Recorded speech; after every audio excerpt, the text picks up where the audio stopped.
As kids, it always seemed like our parents were stingy. This is bad for you. That's too expensive. We have perfectly good borscht at home.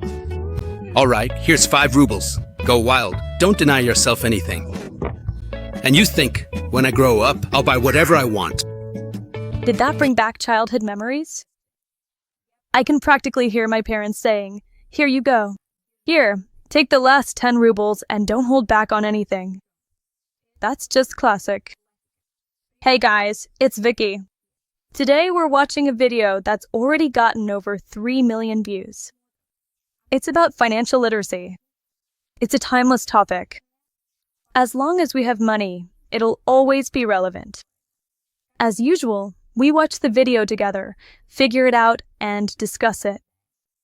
If you already liked something at the moment, then support me with a like, subscribe, and you can immediately write in the comments why you liked this video. I'm kidding. Okay, let's take a look. This is Boo, and he's making real cash. He's got his own hip-hop studio, where rich dads bring their rich kids so they can become global rap stars.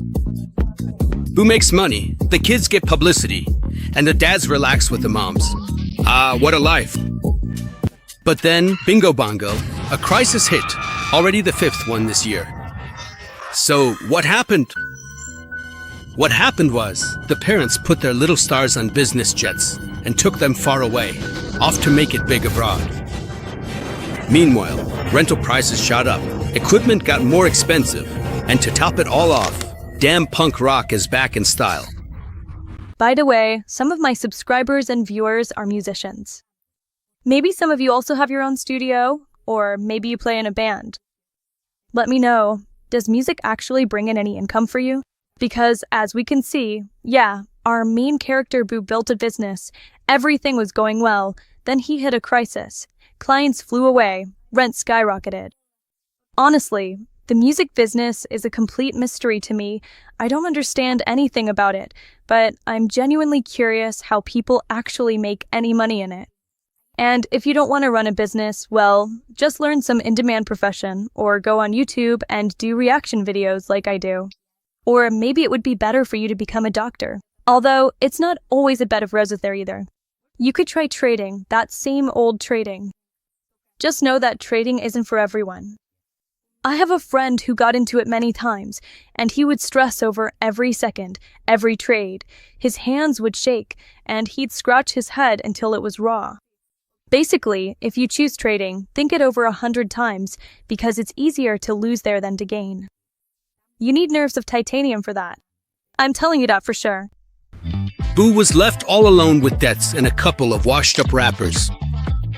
It's all right, brothers, we'll manage. Boo thought he had some cash in his pocket. Over the past year, he hardly spent anything. He lived in a rented 1-bedroom on the outskirts, drove an old Lada 9, and even used last year's iPhone. But when he opened his banking app, it turned out there was absolutely nothing left on his card. How the hell did that happen? I didn't even buy anything. Boo checked his purchase history and realized he was blowing money on all sorts of little things. But can taking a taxi a couple of times a week and having sushi on the weekends really hurt your budget? Oh, they sure can. All those little expenses are like holes in an inflatable boat. One, then another, then a third. And before you know it, you're happily sinking to the bottom. And if Boo doesn't learn how to save, life will crush him like a bug. This is a classic trap, especially if you live in a big city. It feels like you live modestly. A small 1-bedroom apartment, an old iPhone, maybe a car, or you use car sharing or taxis. Then you open your banking app and your balance is almost zero. And you're like, I didn't even spend anything. But then you scroll through and see, oh, taxis, sushi, scooters, a little here, a little there, and every single day. I have exactly the same thing. You don't notice it in the moment, but by the end of the month, you're almost in the red. These expenses are like holes in a boat, you know. One little hole, okay, you can still float. But if there are 5 holes, that's it, you're going to sink. That's why if we don't control our finances, they just start controlling us. And then come the loans, endless debts. I'll deal with it later, I'll figure it out later. You won't deal with it and you won't figure it out. To avoid giving up halfway, to become thrifty, financially savvy, and sexy, you need a goal. Otherwise, in a tough moment, you'll think, what's the point, really? The goal can be anything. Saving up to start a business, buying a car, finally seeing magical Bali, whatever you want. Take Boo, for example. He's got a clear motivation, even clearer than his rap. He needs to save up money just so he doesn't totally screw up his business. Smart and cautious people plan a rainy day budget in advance and stash some cash away as a safety cushion. That way, you'll be ready for whatever comes your way. Life is unpredictable, and life in Russia. Ideally, your safety cushion should cover 3 to 4 months of living expenses without any income. But we never really thought about saving up or anything like that. So what? Money is just paper anyway. And life rushes by, so you have to enjoy it to the fullest. By the way, that's actually a really good point. Without a goal, we always give up. If you don't understand why you're saving, then when things get tough, you'll start wondering, what was the point of all this? A goal is like a compass. Some people save up for a business, some for a car, and some dream of going to Bali. By the way, I was just in Thailand recently. I highly recommend it. Also, by the way, in Vietnam. It's awesome there in its own way too, even if it's a bit noisy. The main character, Boo, has a tough motivation not to lose his business. This isn't about dreams anymore, it's just about survival. And as for an emergency fund, that's a whole separate conversation. I've never had an emergency fund. I know what it feels like when you have at least something set aside, even just a little, even just a few coins. Life gets just a bit calmer. Life is unpredictable, and in Russia, it's basically a mini quest every single day. And yes, I'm sure that not all of you have a 3 or 4 month safety net. I totally get that, but it's definitely something worth aiming for. And the phrase, money is just paper, live life to the fullest. It sounds nice, but only until your fridge is empty. That's why you really need to learn to balance, enjoy life, but also set some money aside for the future. Even if it's just a little, put something away.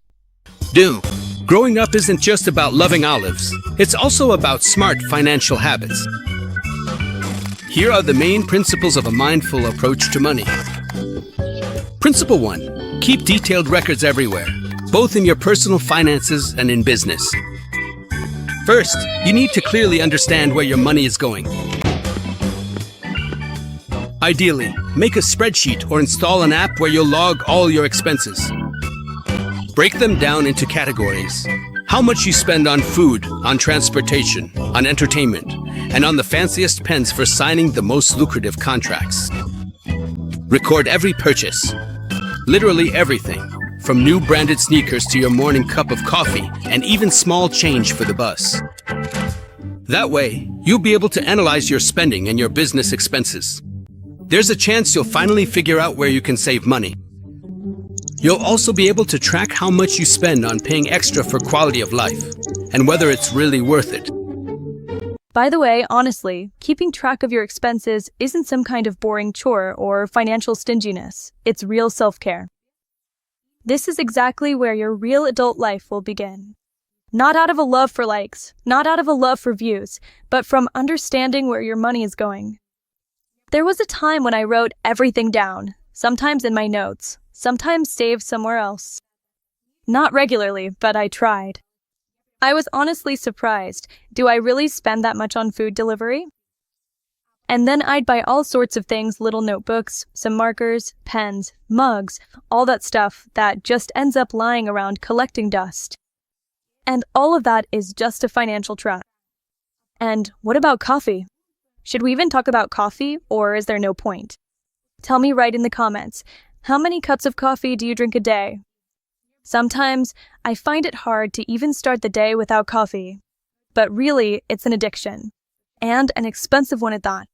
You think, well, treat yourself to something small, treat yourself to a cappuccino, but by the end of the month, the total adds up to an amount that's not so cheerful anymore.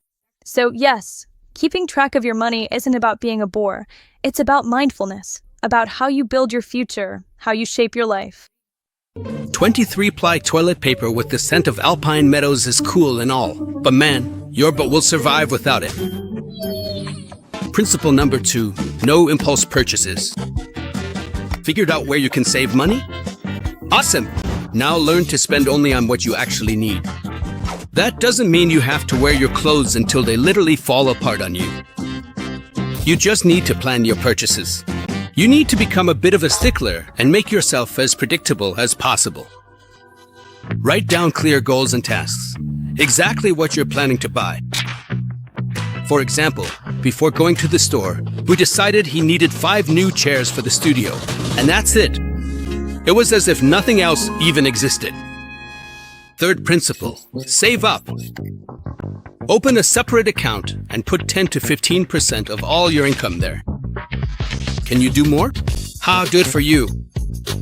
That's your piggy bank. Yeah, at first it'll be hard to part with your hard-earned cash, which you could have blown on a fun office party. But once it becomes a habit, you won't even notice the difference, whether that 10% is there or not. Advanced level. Set up that account to auto-deposit. That way, you won't have to stress about it at all. Just think of it as signing up for another subscription. If we're being totally honest, 20-layer toilet paper with the scent of alpine meadows sounds super romantic. But if your budget is like a student living in a dorm, maybe you should stick to single-ply toilet paper. Although, of course, I'm just joking. You really shouldn't skimp on toilet paper. We're not that tough, after all, right? But impulsive purchases, that's where it hurts. I know I can go out for bread and come back with an avocado, a scented candle, and a mug on sale, just in case. And that's it, minus 1,000. I didn't even realize how the money got spent, how it all just disappeared. So yeah, it's always better to plan your shopping in advance. It doesn't mean we have to wear the same t-shirt until it's full of holes, right? It just means we make a list and stick to it. Saving money is always really hard at first, I know from experience. You look at your salary, you look at your income and think, I should really save some, but then your inner voice says, sure, but let's buy a slice of pizza first. But then you get used to it. Yeah, you can get used to this. For example, I have a friend who set up an automatic transfer, so when her salary or any income comes into her account, a certain percentage automatically goes to her savings account. I highly recommend this. Fourth principle, store your savings wisely. Who is a simple guy. Since childhood, he's been used to keeping his saved up money in a plastic bag hidden inside a stinky sneaker, so his older brother wouldn't find it and take it away. But if you just keep your money in cash or in a regular account, your savings will shrink over time. Yeah, inflation, buddy. That's why you need to invest your money. The safest way is to open a savings account with interest. Even if the bank goes under, insurance will return your money, but not more than $1,400,000. So if you've been saving well and have already become a little rich Buratino, open deposits in different banks. Another option is to buy foreign currency. Smart folks actually spread their savings across different currencies. Set some aside in rubles, some in dollars, bought a bit of yuan. And just like that, you're a financially savvy little pastry. By the way, I also have a very personal story about money. Once I was given a piggy bank, and it was shaped like the crab from the Little Mermaid cartoon. I remember when my parents would come home from work, I'd show them this piggy bank, and they'd put coins in it, and sometimes even little pieces of paper money, I mean. I was so happy. And then, after some time, probably a year went by, I didn't touch that piggy bank. And my older brother, had a birthday. I think he was turning 18. And he just came into my room, took my piggy bank without even asking me, right in front of me. I saw the whole thing, smashed the piggy bank, took all the paper money, and left me with just the coins, just a handful of change. I cried so much back then. I still remember it to this day. So yeah, having to hide money from your older brother is something I know all too well. About deposits, I personally don't use any deposit accounts.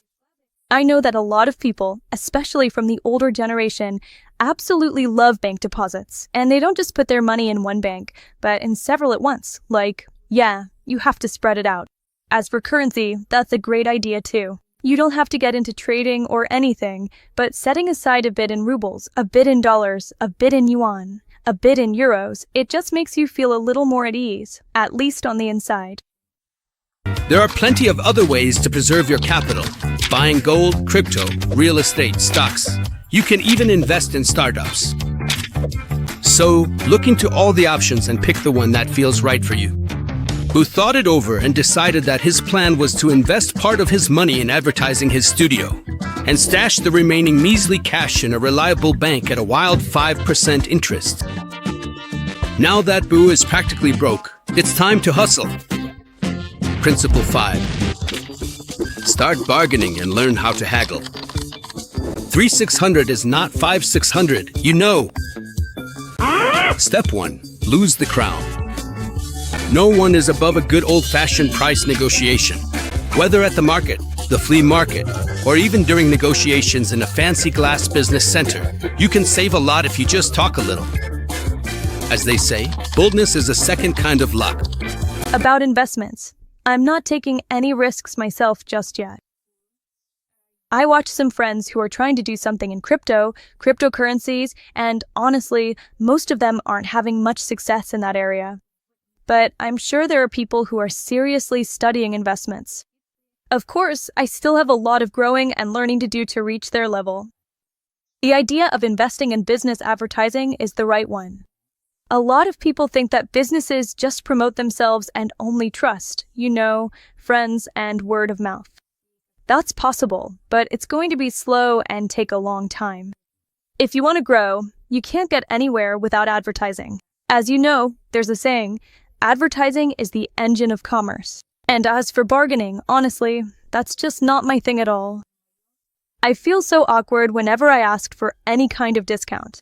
It's easier for me to just see the discount on the price tag than to ask someone for it. It's easier for me to just pay the price, agree to it, and leave happy. And I get that people who know how to bargain really get a significant advantage. But I just don't have that confidence when I start bargaining. That's a skill too, I guess, and you can probably learn it, but for now I just don't want to learn it at all. Boo's got everything going great. Now he's mindful about his finances. He fought with old ladies over discounted kefir, talked a supplier into lowering the price on microphones, and surrounded himself with safety cushions. But his studio still went under, because the hip-hop kids grew up and ended up at Jimmo and all sorts of other business schools. But Boo isn't giving up. He's hustling and organizing rap battles. Well, that's it. We watched a video about financial literacy. It seemed like there was nothing new. We talked about having a safety cushion, about keeping track of expenses, about how we need to watch out for impulse purchases. And every time I hear this again, I think, I already know all this. But for some reason, I still make mistakes somewhere. Sometimes I don't keep track. I go and buy myself coffee just because I'm used to it. This kind of nonsense keeps happening all the time. That's why financial literacy isn't just about becoming a boring, stingy person. It's about becoming free, so that you never find yourself in a situation where your fridge is empty, so you don't have to take out a loan for some nonsense, so you can tell yourself, no, this month I'm not going to some party or concert. I have completely different priorities. And that's exactly what it's about. You have to be an adult. Be sure to share in the comments who among you is some kind of safety cushion. Maybe set aside 10% or maybe 20%. Or maybe it's 0% and you just live with complete trust in this world? How come do you feel living like that? Or maybe, on the contrary, do you feel anxious living this way? And also tell us how you keep track of your expenses. Maybe you have some tricks for doing this without stress? Maybe you're already investing or just planning to start. In short, write in the comments what resonated with you in this video. Which principles are you already using, and which ones were you just planning to try out? If you really found this interesting, please like the video and subscribe to this channel. It really does help me out. As you may have noticed, I try to make my videos not just interesting, but also really useful, so that together we can grow, develop, and somehow try to make sense of this complicated world. Thank you so much for watching until the end. Thank you for being here with me. Sending you a hug. Yours, Vicky. Bye-bye.